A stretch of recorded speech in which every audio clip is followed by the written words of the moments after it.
এই 10 দলের মধ্যে কোনো শঙ্কা করবেন না, ইনশাল্লাহ বিজয় নিশ্চিত হবে। কারণ এই 10 দলের মধ্যে বাংলাদেশ জামাত ইসলামীর মতো সুসংগঠিত বিশাল সংগঠন রয়েছে, যারা মঈনুদ্দিন ভাইয়ের পক্ষে গত 1.5 বছর তারা মেহনত করেছেন, কিন্তু ঐক্যের স্বার্থে তারা এই আসনটাকে ছাড় দিয়েছেন।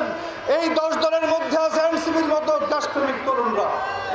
এই 10 দলের মধ্যে রয়েছে কওমি মাদ্রাসার হাজার হাজার আলেমরা। এখানে আল্লামা মামুনুল হক সাহেবের মতো নেতৃত্ব এখানে আছে ইনশাল্লাহ।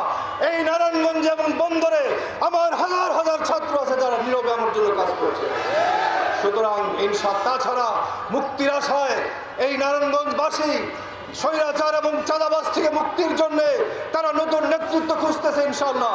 সমস্ত মানুষ ঐক্যবদ্ধভাবে 10 দলকে বিজয়ী করবে ইনশাল্লাহ, কেউ রুখতে পারবে না। আপনারা সবাই প্রতি অনুরোধ, আজকে থেকে আমাদের আনুষ্ঠানিক প্রচারণা শুরু হয়েছে। হ্যাঁ ভোটে আপনারা আজকে যে সংস্কারের আকাঙ্ক্ষা, আমি একটা কথা বলতে চাই, একটি বড় দল সংস্কারের টেবিলে যখন বসা হয়েছিল তখন বলা হয়েছিল এক দলের ব্যক্তি এক প্রধানমন্ত্রী হবেন, এক ব্যক্তি, তিনি দলেরও প্রধান হবেন, আবার পার্লামেন্টের লিডার অফ পার্লামেন্ট তিনি হবেন। এক ব্যক্তির হাতে এত ক্ষমতা দিলে তো স্বৈরাচার আবার স্বৈরাচারের পুনরুত্থান ঘটবে। সমস্ত দল একমত হয়েছিল যে হ্যাঁ, এক ব্যক্তির হাতে এতগুলো পদ থাকা উচিত নয়, কিন্তু দেখা গেল একটি দল সেখানে নোট অফ ডিসেন্ট দিল। তারা বলল না, এক ব্যক্তির হাতেই সব থাকবে।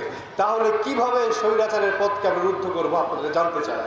সুতরাং আগামী নির্বাচনে আপনাদেরকে গণভোটে হায়ের পক্ষে ভোট দিয়ে এই জাতি সংস্কারের যে আকাঙ্ক্ষা করেছিল তাকে পূরণ করতে হবে। আসুন সবাই মিলে আজকে থেকে আমরা আনুষ্ঠানিক প্রচারণা শুরু করছি ইনশাল্লাহ। আমরা আল্লাহ তাআলার কাছে দোয়ার মাধ্যমে আমাদের এই প্রচার শুরু করব। আল্লাহ তাআলার কাছে দোয়া করি বাংলার মানুষ যেন, আল্লাহ তাআলা যেন এই বাংলার মানুষগুলোকে, শোষিত বঞ্চিত নিপীড়িত মানুষগুলোকে এই নির্বাচনের মাধ্যমে যেন মুক্তি দান করে।